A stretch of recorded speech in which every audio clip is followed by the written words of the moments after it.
બાદમાં કોર્પોરેશનના પાપે પડેલા ભૂવાને રિપેર કરવાની કામગીરી સમયે એમસીનું જેસીબી જ ભૂવામાં પડ્યું। ગીતા મંદિર પાછળ લક્ષ્મીપુરા ચાલીમાં ઘટના બની। રોડ પર છેલ્લા 2 દિવસથી મહાકાય ભૂવો પડ્યો હતો। સમારકામની કામગીરી સમયે અચાનક જ આખા ગરનાળાનો રોડ બેસી ગયો, જેના કારણે જેસીબી ભૂવામાં ગરકાવ થઈ ગયું। જોકે એમસીના કોઈ અધિકારીઓ સ્થળ પર હાજર ન હતા। જેસીબી ભૂવામાં પડતા સમયે નજીકમાં બાળકો રમી રહ્યા હતા।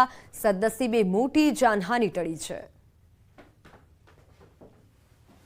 અમદાવાદ શહેરમાં ચોમાસા પૂર્વે અમદાવાદ મ્યુનિસિપલ કોર્પોરેશન દ્વારા પ્રી મોન્સૂન એક્શન પ્લાન હેઠળ કરોડો રૂપિયા ખર્ચવામાં આવે છે, પરંતુ જ્યારે પણ વરસાદ પડતો હોય છે ત્યારે આ પ્રી મોન્સૂન એક્શન પ્લાન કેટલો અસરકારાત્મક હોય છે તે સ્પષ્ટપણે સાબિત થઈ જતો હોય છે। અને તેનું જ એક ઉત્તમ ઉદાહરણ છે જે ગીતા મંદિર રોડ પર આવેલ જે એક ચાલી છે કે જ્યાં ભૂવો પડ્યો હતો અને આ ભૂવાનું સમારકામ કરવામાં આવતું હતું। તે દરમિયાન આખું જે જેસીબી મશીન છે તે જેસીબી મશીન જ ભૂવાની અંદર ગરકાવ થઈ ગયું હતું। આપ જોઈ શકો છો આ દ્રશ્યની અંદર અહીં આખું જે અહીંયા ગરનાળું છે, એટલે મતલબ અહીં જે ડ્રેનેજ લાઈન પસાર થતી હતી અને અહીં જે ચાલીનો રોડ આવેલો છે, મુખ્ય રોડ પણ આ માનવામાં આવતો હોય છે, અને જ્યાં કેટલાક દિવસ અગાઉ એક નાનકડો ભૂવો પડ્યો હતો, ત્યારબાદ કોર્પોરેશનને જાણ કરતાં અહીં આ જે ભૂવો છે તેની સમારકામની કામગીરી કરવામાં આવતી હતી અને તે દરમિયાન જ આખું જેસીબી મશીન છે તે મસમોટા ભૂવાની અંદર ગરકાવ થઈ ગયું હતું અને જે રોડ છે તે રોડ બ્લોક કરવાની ફરજ પડી હતી। 2 મહિનાથી ભૂકંપ પડી રહ્યો હતો આરવી, અને મ્યુનિસિપાલિટીવાળાએ ધ્યાન ખાસ દીધું નહીં। અરજી બી કરી હતી કે આવશું 2 દિવસ, એવો ખાસો મહિનો તો થઈ ગયો, પછી આયા ને પછી આ ઓટોમેટિક રાતે 4 વાગે પડી ગયું। જે આ આખો રોડ પસાર થઈ રહ્યો છે તે રોડની નીચે આ જ પરિસ્થિતિ છે? હા, આ જ પરિસ્થિતિ છે। આપે કોઈ દિવસ રજૂઆત કરી છે કોર્પોરેશન? કેટલી ફેર વર્ષો જવાબ મળે? હા, કરશું બસ। આ જ્યારે બનાવ બન્યો ત્યારબાદ કોર્પોરેશનના અધિકારીઓ કે અહીંના સ્થાનિક કોર્પોરેટર કોઈ આવ્યા છે? કોઈ જ આવ્યું જ નથી, કોઈ જ નહીં।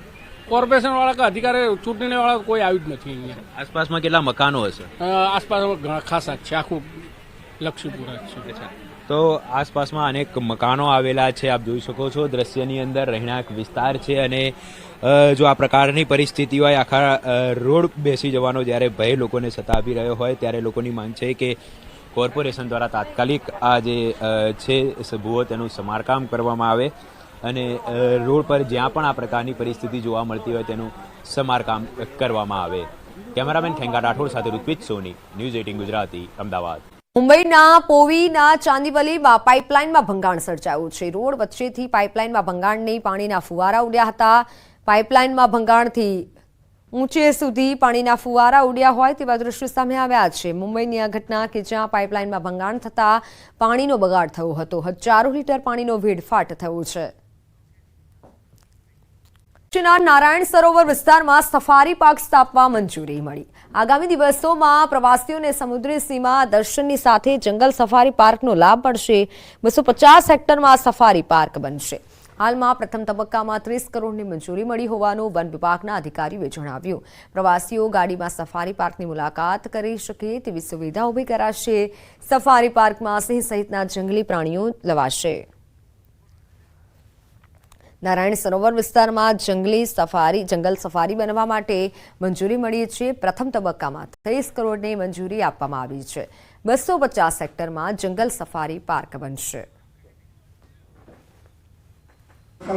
આશરે 250 થી 280 હેક્ટર જેટલા વિસ્તારમાં આ સફારી પાર્કની સ્થાપના કરવામાં આવશે। તેમાં માંસાહારી પ્રાણીઓની સાથે સાથે તૃણાહારી પ્રાણીઓ, નાના સસ્તન પ્રાણીઓ, સરીસૃપ પ્રાણીઓ અને પક્ષીઓ નો પણ પ્રવાસીઓને લાભ મળે તે બાબતનું આયોજન હાથ ધરવામાં આવેલું છે। ગિરિડીહમાં છેલ્લા 2 દિવસથી સતત વરસાદના કારણે જનજીવન અસ્તવ્યસ્ત થઈ ગયું છે।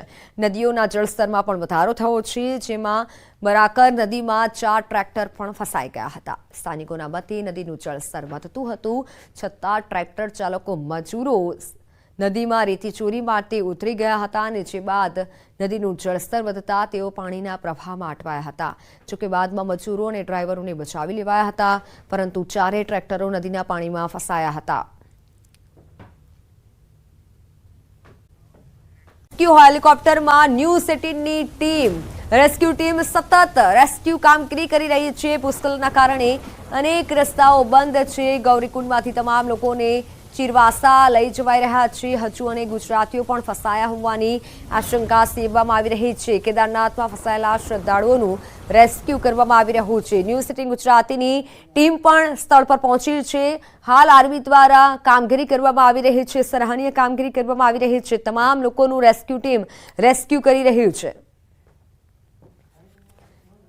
ભૂસ્ખલનના કારણે અનેક રસ્તાઓ બંધ છે, જેથી લોકો અને પર્યટકોને મુશ્કેલી પડી રહી છે.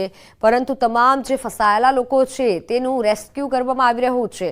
દિલ ધડક રેસ્ક્યુના દ્રશ્યો સામે આવ્યા છે. રેસ્ક્યુ ટીમ રેસ્ક્યુ કરી રહી છે, પર્યટકોને બહાર નીકાળી રહી છે. કેદારનાથમાં આ તમામ શ્રદ્ધાળુઓ ફસાયા છે, જેમાંથી ગુજરાતી શ્રદ્ધાળુઓ પણ હતા અને તેઓને પણ મદદ પહોંચાડવામાં આવી રહી છે.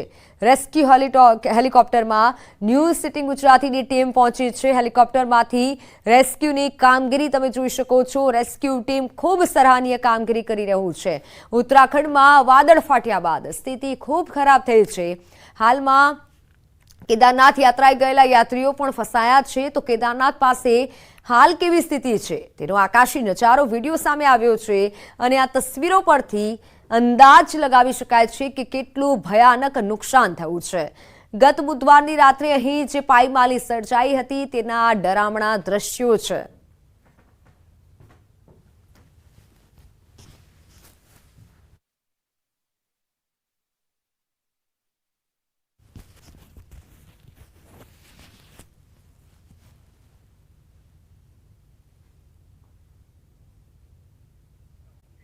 સાંજ બાદ ધોધમાર વરસાદ, લાંબા સમયના વિરામ બાદ ફરી વરસાદની એન્ટ્રી. વરસાદના પગલે જાહેર માર્ગો પર પાણી ભરાવાનું શરૂ થયું. વડોદરા ગ્રામ્ય વિસ્તારમાં પણ વરસાદી માહોલ છે. પાદરા, કરજણ, ડભોઈ, વાઘોડિયા સહિતના તાલુકાઓમાં વરસાદ વરસી રહ્યો છે.